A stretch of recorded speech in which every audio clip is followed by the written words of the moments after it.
Limba soka wetunuulire ku mubiri olaba oba tolina ndoddo Mukama Katonda yakuwa eriroddo erinene erigoggofu ennyo naali waagala okukireeta mbe nga lisalaalika nnyo naalisongola okukira ebirala nga gwe litunga alina okulaajana otandikira waggo kwekubagiza mbwaganga g'obutonde gaabula dda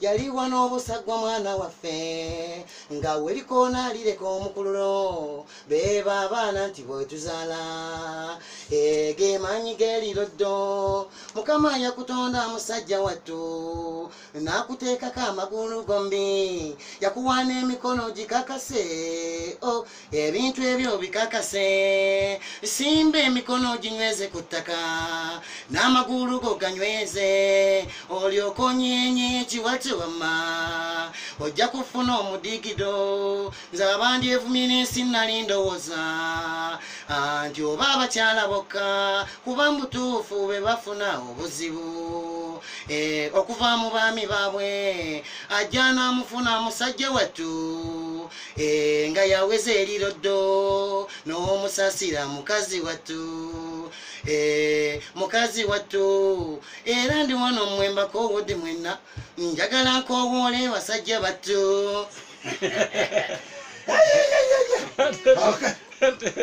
Liana. More fire, burn them down. Burn them down. More fire. Oyo